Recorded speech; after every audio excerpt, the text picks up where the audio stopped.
Before we start, just a quick reminder to hit that subscribe button. Only 2% are subscribed. At 1,000 subscribers, I'll be posting a special video. My name is Evan, I'm 34. The night everything cracked open started with the sound of her suitcase hitting the floor. No hi, no kiss, just that heavy thud against the wood. I looked up from the couch, half a smile already dying on my face. She didn't even take off her coat, just reached into her bag, pulled out her phone, and slid it toward me. On the screen was a photo, me sitting across from her best friend, plates of food between us, a bottle of wine glinting in the corner. The restaurant lights made it look romantic, too romantic. I felt my throat close. You want to explain this? Her voice wasn't loud, but it had that kind of quiet that hurts more. I stared at the screen like maybe the photo would rearrange itself, like it would suddenly make sense. I opened my mouth, nothing came out. Then I said the first stupid thing that crossed my mind. It's not what it looks like. Yeah, the classic. I hated myself the moment I said it.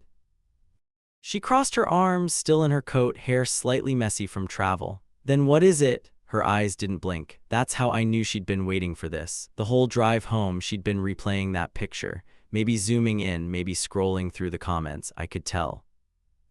I reached for the phone, maybe to scroll, maybe just to do something with my hands. She didn't let go. You took her to Elmore, Evan, that place where we celebrated our anniversary. You think I wouldn't notice? The sound of that name hit harder than I expected. I remember mumbling something about how it wasn't planned, how she'd been having a rough week, but I could hear how weak that sounded. Even in my own mouth, it felt like a lie. The silence after that felt long. She just stood there, breathing hard. Then she gave this short laugh, the kind people make when they've already given up on the conversation but still want to hurt you a little. You know what's funny? Everyone thought you two looked great together. That line burned more than yelling would have, because I remembered the waiter's look, the way her friend laughed too loud that night, how I didn't correct him when he assumed we were a couple. I told myself it was harmless then. Sitting there now, it sounded pathetic. I tried to speak again, but she raised a hand. Don't, I've seen enough. She walked past me, dragging the suitcase toward the stairs. The wheels clicked against each step, slow and final. I just sat there, staring at the phone still glowing on the table. The photo looked worse now, somehow. Her friend leaning toward me, shoulder almost touching mine. My grin wide, easy. It looked like I wanted to be there. Maybe I did, and that was the problem. I remember thinking, how do you defend something that technically isn't cheating but still feels like it? The air in the house felt too tight. I wanted to follow her upstairs, explain, fix something. But what was I going to say? That it was innocent, that she had nothing to worry about. I stayed frozen, listening, no footsteps after a while, just the faint sound of a door clicking shut upstairs. That sound was small, but it said everything. And here's the part I can't shake. I didn't even feel angry. I felt caught, like a kid who'd done something wrong but wasn't sure which rule he'd broken. I wanted to believe I was a good guy, just misunderstood, but staring at that photo, I saw it plain. I looked like a man who was enjoying himself a little too much. My phone buzzed as my wife rolled her suitcase to the door. She rushed for the airport with one shoe half on and tension in her shoulders. I picked up the phone without thinking. A notification banner flashed across the top. Her friend's name popped up with a preview that tightened my chest. Bad day, can I vent somewhere that has real food? That was her message. 2 short lines with no emojis, which for her meant things were actually rough. I glanced at my wife and knew she would not want to hear this later. My wife glanced at the screen as she jammed her arm into her jacket. Everything good. Her hand rested on the knob and she studied my face. I hit the lock button too fast and muttered, yeah, nothing important. I heard how fake that sounded even then. Once the door shut, the house felt weirdly open. I unlocked my phone again before her footsteps even faded from the hall. My thumbs hovered over the keyboard longer than I want to admit. Part of me wanted to ignore the message and act like I never saw it. The other part loved that someone reached for me when my wife had barely looked up. I typed that I was free later if she wanted to get out. The second I hit send, my stomach dropped because there was no way to pretend this was just polite anymore. She answered almost right away with a yes that sounded relieved. That relief hooked me. I offered dinner downtown and added the name of the nicest spot I knew without even stopping to think. Even now, I keep trying to rewrite that moment in my head. I tell myself I only picked that place because I liked the menu. I tell myself any friend would do the same favor. That is the story I clung to as I grabbed my keys and shoes. Deep down I knew I wanted to impress her, and that truth sat heavy even before I left the driveway. On the drive over, I caught myself checking my reflection at every red light. I smoothed my hair and adjusted my shirt like it actually mattered. I even dabbed on cologne in the parking lot like I was 17 again. Standing there, I realized this looked a lot less like a casual favor. It looked like I was about to walk into a date I was pretending not to notice. I spotted her waiting near the entrance, already dressed up more than usual. My first thought was that she looked nice, and my second thought was that I should not be thinking the first one. The host glanced between us and asked if we wanted a table for two in the back. Before I could organize any kind of correction, she answered yes with a quick smile. I walked behind them and let that tiny decision slide because it felt good in a way I do not like admitting now. We sat facing each other with just enough space that our knees almost touched. She let out a long breath and said she was glad I texted because she had been going insane in her apartment. I should have kept things shallow, but I asked for details and waved for a wine list like this was some kind of celebration. She laughed in a loose, unguarded way that told me she felt lighter with me across from her. That reaction hit something deep and stupid in me that wanted to keep pushing the mood in that direction. She vented about work and money and feeling invisible around everyone else. I listened harder than I had listened to anyone in a long time. Every time she paused, I filled the gaps with little jokes about my own week so she did not feel exposed. At some point, she leaned over the table and touched my wrist to emphasize some story, and my pulse jumped. I did not pull away, and I did not mark that moment as a line even though it was one. Near the end of the meal, she pulled out her phone and framed the table from above. She snapped the glasses and plates first, then pointed the camera at us. "Get in here so I do not look lame alone." She scooted closer until her shoulder pressed into mine, and we both smiled at the screen like this was the most natural thing in the world. I knew the shot looked intimate the second she checked it and laughed, and that knowledge still did not stop me. She tapped through a few filters and mentioned tossing it online later with some playful caption. I shrugged and pretended it was no big deal while a tiny alarm went off in the back of my mind. I could have asked her not to post it or at least to crop me out. Instead, I lifted my glass and told her to make sure I looked good if she did. That joke is the part I replay the most now because that was me volunteering for the picture that ended up in my wife's hands. Her thumb hit post while I was still finishing my drink. I watched the little spinning icon on her screen like it was a countdown. Once it cleared, she grinned and tilted the phone so I could see. My face filled half the frame with her leaning in tight beside me. Underneath it, she typed a caption that made my stomach clench. "Getting spoiled while wifey's out of town." That is what she wrote. Then she added a wink and a heart and a stupid fork emoji. I laughed a little too loud so I did not have to react for real. "You're going to get me in trouble," I tried to joke. She nudged my arm and told me to relax because my wife knew she was dramatic online. A notification popped up almost instantly. One of their mutual friends commented first, something like, "You two look adorable," with a row of hearts. She squealed, turned the screen toward me again like it was some harmless game. Every new heart icon made the knot inside me pull tighter. I could have asked her to change the caption right there. I could have said it sounded wrong with my wife gone. Instead, I checked my watch and told her I should get going early. She pouted and called me an old man who could not handle a late night. I forced a smile and reached for the bill before I could think my way out of this. Outside, we hugged goodbye in that half-awkward, half-familiar way. Her hands lingered on my back a second longer than needed. "Tell your wife thanks for loaning you out," she joked against my shoulder. I pulled back faster than looked natural and muttered something about texting her later. That line about being loaned out stuck in my head all the way to my car. I sat in the driver's seat and checked my phone before starting the engine. The post already had more likes than anything I had put up in months. The same friend had added another comment about me being husband of the year. Someone else wrote she better snatch him back quick. I told myself they were kidding while every word chipped at that story. On the ride home, my phone kept buzzing on the passenger seat. I ignored it for a few miles, then caved at a stoplight. A new comment mentioned my wife by name and asked where she was hiding. I stared at those words until the car behind me honked. For a second, I pictured my wife reading it on a tiny screen in some hotel bed. When I walked into the quiet house, I did what cowards usually do. I put my phone face down on the table and pretended the night had been normal. I made some late snack I barely tasted, then landed on the couch and turned on background noise. The whole time, the phone kept lighting up against the wood like it was calling me out. I flipped it over once more and finally saw what I had been dreading. The app showed me that someone had tagged my wife in the comments, not her friend, some other woman from their group who always lives online. "She's going to kill you," that comment said with a laughing emoji. I stared at my wife's handle glowing blue under my own face. I typed out a text to my wife 3 different ways before sending anything. First version said I had grabbed a bite with her friend. Second version mentioned the restaurant. Third version pretended I had just stayed home working. I erased everything and ended up with one safe line. "How's your trip going?" It looked pathetic under that photo. She answered a few minutes later with a short reply. "Busy, long day, going to sleep soon." No question back, no joking, no little heart she normally uses when we are apart. I stared at that message and tried to convince myself she was just tired. The timing screamed at me anyway. I scrolled back to the post and checked if she had reacted. No like, no comment, nothing obvious. That almost made it worse because it meant she could have seen it and chosen silence. I told myself maybe she had not opened the app. Then I watched more mutual friends pile in with their little jokes about us being cute.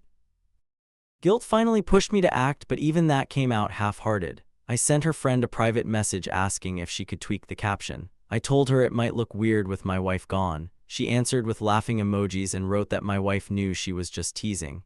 "It makes you look good," she added. "Relax." I tried again and asked if she could at least remove the part about my wife being out of town. My thumbs hovered over the send button longer than made sense. Hitting send felt like admitting the whole thing already crossed a line. She replied slower this time and then said she would tone it down later. That promise never really meant anything. By the next morning, the post had traveled further than I expected. I woke up to a screen full of notifications from people I barely recognized. Most of them dropped quick comments about third wheel energy or stolen husband. It was all meant as jokes, but jokes build stories. Out of habit, I checked my wife's profile and saw she had been active an hour earlier. Around lunch, she finally messaged me again, and my chest tightened before I even read it. "So you had a fun night." That was all she wrote, no emoji, no extra word. I could picture her thumb pressing each letter hard. I fired back a rushed answer about keeping her friend company because she needed support. The text felt like a closing statement in a trial she had already watched. She did not reply right away, which was its own kind of answer. I watched the little typing bubble appear and vanish twice, like she kept starting and deleting something harsher. When her message finally landed, it knocked the air out of me. "We'll talk when I'm home." 4 words, no wiggle room. That is when I knew the photo had turned from joke to evidence. For the rest of her trip, I tried to do damage control without admitting I was doing damage control. I commented under the post with some dumb line about just being a stand-in friend. I hoped she would see it and believe I was keeping things light. My comment sank under a pile of heart emojis and playful replies that made us look like a matched set. Her friend never changed the caption, at least not before it mattered. She told me later she forgot, but I do not even know if that is true. Enough time passed for screenshots to be taken and shared in side chats.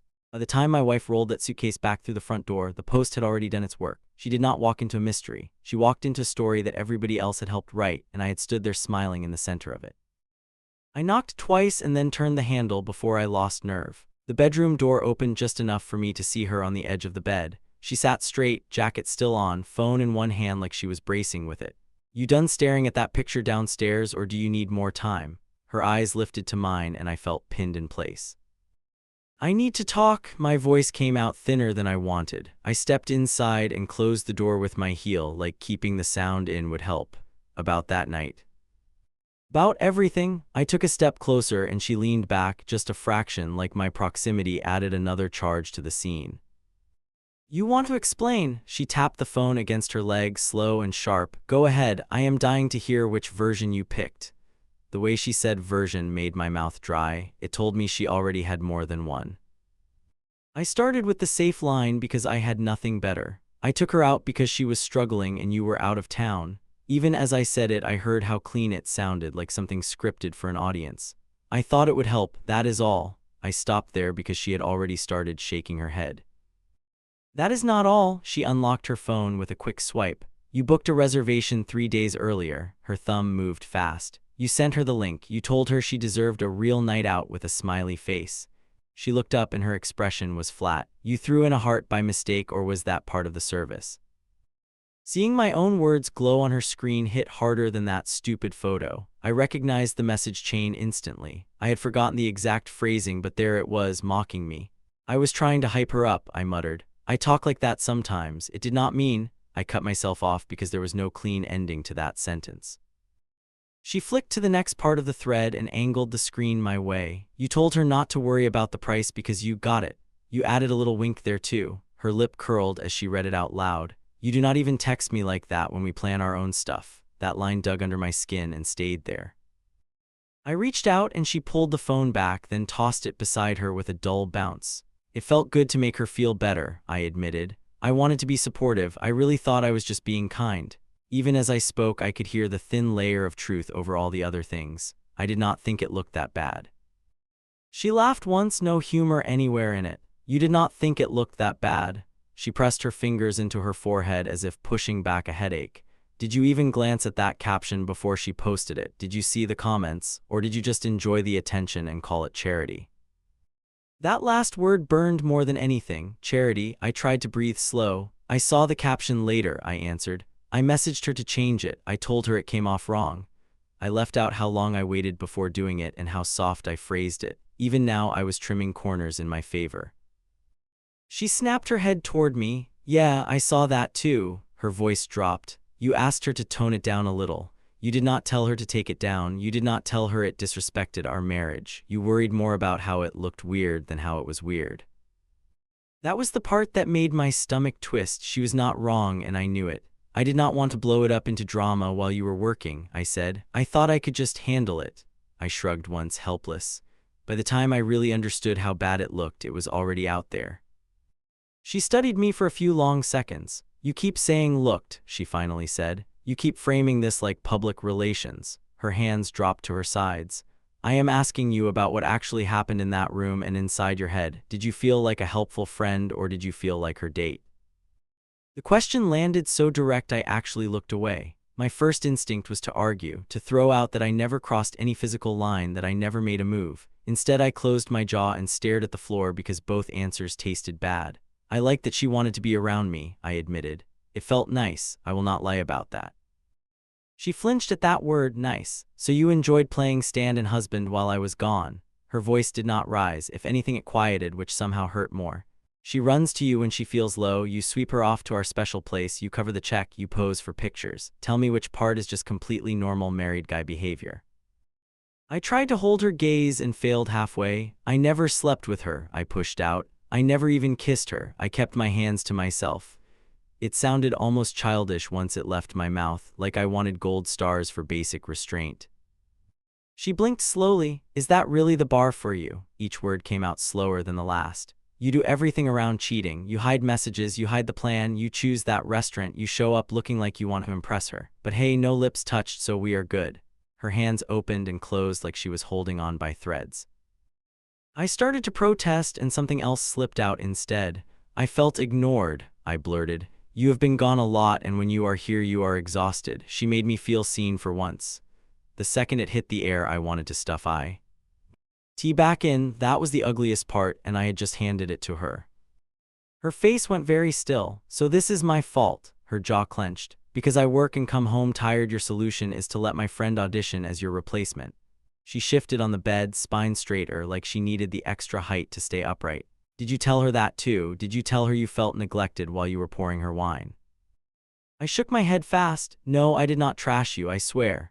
I moved closer again without thinking, then stopped when I saw her shoulders tense. I told her you were busy and stressed. I defended you. I did not try to recruit her or anything like that. My own words sounded pathetic to me, like a kid explaining how he only touched the cookie jar.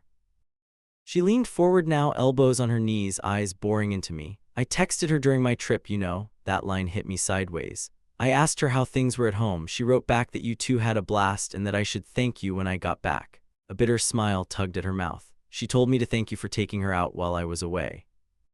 Hearing that made my skin crawl. I imagined them in that chat. My wife fishing for reassurance and her friend dropping that loaded phrase. I realized then that the post was not the first hint. My wife had walked into this week already unsettled, and I had given her fresh ammo. There was nothing physical, I repeated, weaker this time. But yeah, I liked the way she laughed at my jokes. I liked feeling important for a night. The words came out slow. I should have shut it down the second it started to feel charged. I chose not to. That admission settled between us like something heavy and real. She let out a breath that sounded half like a scoff and half like she was steadying herself. Are you attracted to her? The question hung in the air like a threat. She did not blink while she waited. I am not asking if you love her. I am asking if you look at her and want more than this helpful friend thing you keep pretending it is. I stared at the wall over her shoulder because looking right at her felt cruel. I notice her, I answered. My throat tightened around the next part. I would be lying if I said I never felt a pull there. I never planned to act on it, but yeah, there is something. Saying that felt like swinging a sledgehammer into my own house. Her hand moved instinctively to her ring. She did not take it off, but her thumb traced around it in circles like she needed to remember it was still there. If she had leaned in that night, she asked quietly, if she had tried to kiss you outside that restaurant, what would you have done? Her eyes were bright now, but no tears fell. That almost made it worse. The honest answer terrified me because it was not a clean no. I pictured the scene without wanting to. Her stepping closer, our faces inches apart, the buzz of the evening thick in my head. I want to say I would have stopped it, I said. I want to say I would have walked away. I let the next truth out on a shallow breath. I do not like how unsure I feel when I run that through in my head. She stood up then, very slow, like any sudden move might shatter something physical. That uncertainty is all I needed to hear. Her voice was rough now. You did not just walk her into a fancy dinner. You walked yourself right up to a line you are not even sure you would have honored. She brushed past me toward the door, and her shoulder barely grazed mine. I reached for her hand and caught only air. She stopped with her back to me. You can sleep in the other room tonight, she said. I cannot look at you and unsee that picture or those messages yet. Her hand rested on the knob. And I sure as hell cannot climb into bed with a man who is still doing the math on whether he would have kissed my friend. Then she stepped out, leaving me alone with every answer I had just given. I woke up to my phone buzzing near my head. I had crashed on the couch with my neck twisted wrong. For a second I forgot why I was there. Then I smelled her shampoo on the blanket and everything rushed back at once. The screen lit up with a name I really did not want to see. It was her friend. Hey, is she furious? I feel sick about this. Another line popped right after. I never meant to hurt her. I just wanted one nice night with you. That last part burned my eyes more than the light. My thumb hovered over the thread and something in me snapped. I scrolled up instead of answering. There were messages from the days my wife was away that I had not really looked at. Stuff that seemed harmless then and loud now. Miss our talks. You are easier to be around than anyone. Sometimes I wish you were single. Reading them now made my stomach flip. I had seen those words before and shrugged them off. I told myself she was just dramatic. I could not pretend that anymore. At the top of the thread, my own replies waited like little landmines. Anytime. You know I am here for you. You deserve better. None of them romantic alone, all of them loaded together. She texted again while I stared. Please tell me you are not blaming me. You wanted this too. I could almost hear her voice in my living room, that familiar, easy tone now twisted. For the first time since this whole mess started, I did not feel flattered. I felt used and complicit at the same time. I finally typed back. This was not okay. I crossed lines with you. That dinner crossed lines too. My wife is hurt and she is right to be. I hesitated, then added one more line. Whatever this was for you, it ends now. The reply came fast. Wow, so I am the villain now. Another bubble appeared before I could answer. You told me you felt unseen. You told me I made you feel better. What? That just disappears because she saw the post. It was like she grabbed every stupid confession I had dropped and threw them back at me. Before I could type anything else, I heard footsteps on the stairs. Slow, careful, like she was deciding with every step whether to keep moving. I locked the phone out of reflex, then hated myself for it. She walked into the room and her eyes went straight to the device in my hand. Of course they did. Is that her? No greeting, no warm anything, just that question hanging between us. She looked exhausted and sharp at the same time. I could have lied again. I was already practiced at that little flick of the tongue. Instead, I unlocked the phone and held it out. Yeah, it is. My voice felt scraped. She did not take it right away. She watched my face another second, like she was checking for any last-minute spin. Then she grabbed the phone and sat on the arm of a chair not next to me. Her thumb moved quick as she read. Every tiny flick cut one more tie between who we were and who we were now. When she reached the "one nice night with you" line, her mouth tightened. She kept scrolling anyway. She read the older part of the thread, the little compliments, the jokes, the hinting. Her jaw clenched again at the "sometimes I wish you were single" message. That one had slipped by me earlier. It did not slip past her. She looked up, eyes glassy but clear. You saw all this before. Not a question really, more like a verdict. I forced myself to meet her stare. I saw pieces, I answered. I told myself it was exaggerated. I wanted to believe it meant less than it did. I could hear how pathetic that sounded, yet I kept going. I liked the attention. I ignored the warning signs. She laughed softly, harshly. You ignored the warning signs because they felt good. She handed the phone back like it was contaminated. And all the while she is texting me, acting like my supportive friend. She rubbed her temples with her fingertips. I did not marry an idiot. I married a guy who knows exactly how this looks and did it anyway. I will block her, I said. The words came out fast, almost too easy. Right now, no more messages, no more anything. I held the phone up as if proving something. It felt like showing up late to a fire with a tiny cup of water, necessary but ridiculous. Wait, she reached out and pushed my hand down. I am not done with her yet. A new edge slid into her voice. You made this mess together. She does not get to slink away feeling like some tragic side character. She took the phone again and opened a new message window. I watched her type. This was wildly inappropriate. You disrespected my marriage and me. Another line followed. You do not get to hide behind I was comforting him. You knew what you were doing. She paused, then added one final sentence. Do not contact either of us again. Before the friend could answer, my wife blocked her number. The chat thread vanished from the main screen with one quick tap. Watching it disappear hit me harder than I expected. That was my proof that it had been real. That small thrill, those late-night pings, gone in an instant. I missed it and hated myself for missing it. Give me your apps, she said. No please, just that request with iron underneath. I unlocked every social account and handed the phone over. She checked recent chats, friend lists, everything. It felt invasive and humiliating and completely deserved at the same time. I sat there while she scrolled, feeling like a teenager getting busted again. You talked about me with her, she said quietly, not just once. She lifted the screen so I could see that group of messages again. You vented about my schedule and how tired I am and how you feel pushed aside. She shook her head. You could have said those things to my face instead of giving them to someone who clearly wanted a way in. I was cowardly, I answered, no dressing it up. It felt easier to complain to someone cheering for me rather than the person I was complaining about. My shoulders sagged as I heard my own confession. That is not fair to you, it is just selfish. I did not try to tack on any excuses after that. She set the phone down on the table like she was placing something fragile and dangerous. Do you want out? She asked. I need to know that straight, not in 3 months, not after another comfort dinner with some woman who thinks she is your emotional support. Her eyes fixed on mine. If you want to leave, I will not beg you to stay. That question rattled me more than her anger. No, I answered, faster than I expected. I do not want out. I leaned forward, elbows on my knees, hands locked together. I want to fix this if you let me. I want us, not her, not anyone else. Saying it out loud made the choice feel like something physical. Words are cheap right now, she replied. No heat, just blunt truth. If you mean that, things change starting today. She sat back and exhaled slowly. I do not do half-trust. Either we rebuild something real or we stop calling this a marriage and just share bills. That line sliced deeper than yelling.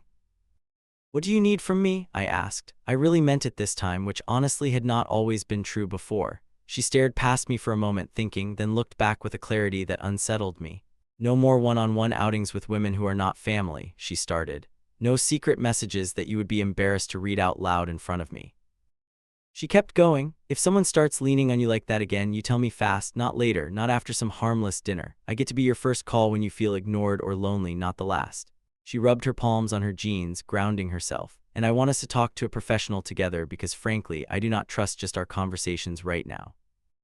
None of that was unreasonable, it still stung. Those rules underlined how much I had wrecked without technically sleeping with anyone. Okay, I said, all of it, not halfway. You can see my phone whenever you want, my passwords, my schedule, everything. I knew it sounded like a cliché speech, but it was also the only way forward I could see.